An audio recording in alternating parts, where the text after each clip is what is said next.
As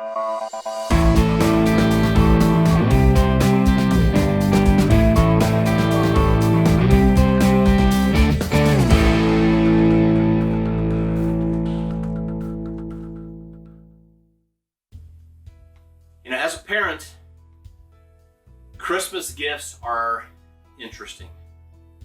We always buy something invariably for one of the kids that requires it has to be put together. And you know what it says on the box or on the instructions? It says some assembly required. We have been in a crazy time.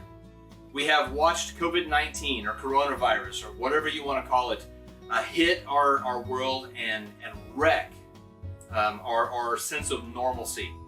We have watched the economy collapse. We've been told that we can't go into public places. We've been told that we can't meet together as a church. And yet in Hebrews chapter 10, we read this. The writer of Hebrews says this in verses 24 and 25. He says, "Let us consider how to stir up one another to love and good works, not neglecting to meet together, as is the habit of some, but encouraging one another, all the more as you see the day drawing near." See, what the writer of Hebrews is telling us is that some assembly is required. Now, our plan is to start assembling together as the church on Sunday, May 24th. That's coming up this week. We're doing our best to try to make sure that all of the little details, the bells and whistles, all of the questions are covered so that we can begin meeting together as the church.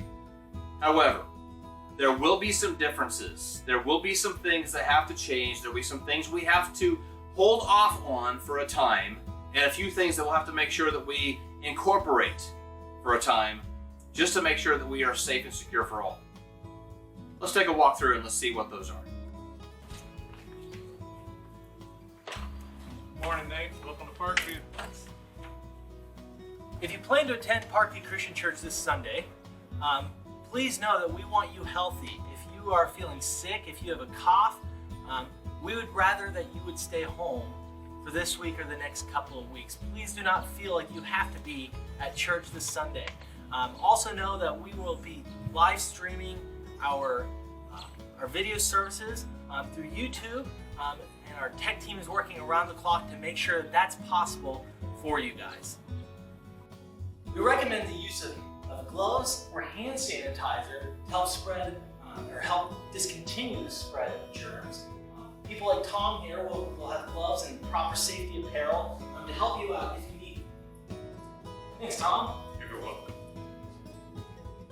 As you can see, certain areas of the building will also be sanctioned off to help us decrease the amount of disinfecting that we have to do throughout the building after Sunday morning. Be sure to not touch doors with your own hands, and we'll have volunteers that will open the doors for you. They'll hand you any supplies that you will need for Sunday morning. Thanks, Tom. When you come into the auditorium, make sure you grab a communion cup just like this. As you can see, there's the juice in there, and you've also got the bread on the top. Be careful that you don't throw away the top layer, as you won't have the bread. We will be handing these to you by people wearing proper safety apparel. As you exit the auditorium, there will be a basket here for you to place your tithes and offerings on your way out the door.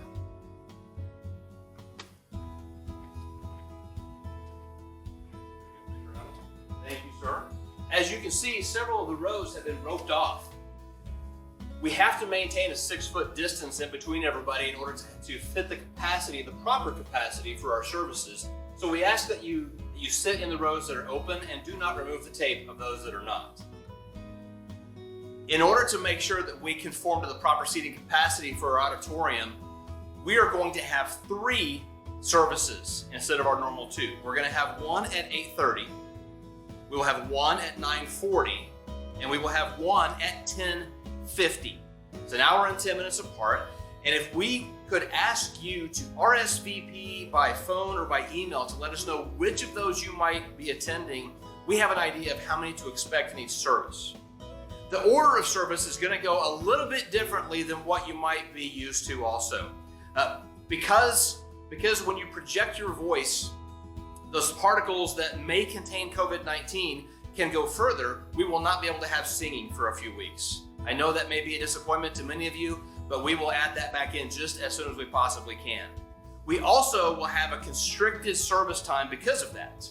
We will have an opening and welcoming announcements. We will have the message will proceed from announcements right into that. When we are finished with the message, we'll move into a time of communion and a time of prayer before we dismiss you. It'll be a little different. It'll be a little unusual, but soon we'll get back into the normal flow of things, I'm sure. Unfortunately, we will not be able to have children's ministry activities or nursery activities for the next few weeks. We will have some children's activities and some worksheets for you to have with your younger children as they are in the service with you.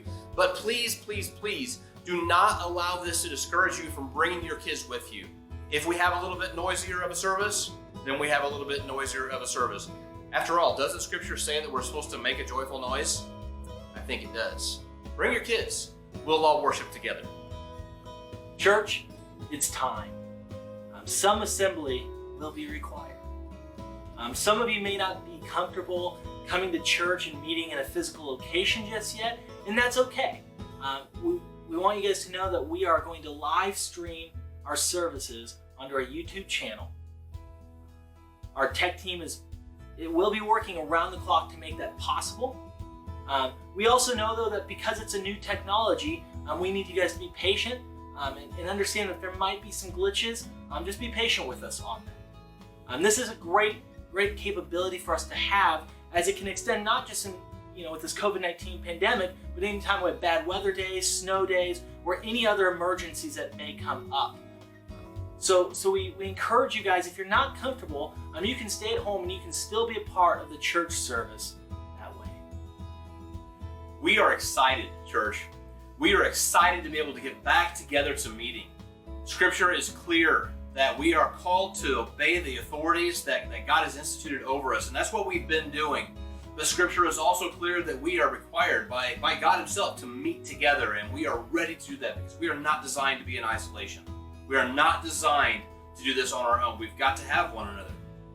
Our theme for this entire 8 weeks has kind of been, be the church beyond these walls. You're coming back into these walls. We're going to be opening things up. But still, church, be the church. Whether that's in these walls or outside and beyond, be the church. Take the time to encourage one another. Take the time to challenge one another, to stir one another up to love and to good works. Take the time to reach out and connect with somebody. But then, beginning on the 24th, let's assemble together. Let's worship. Let's rejoice.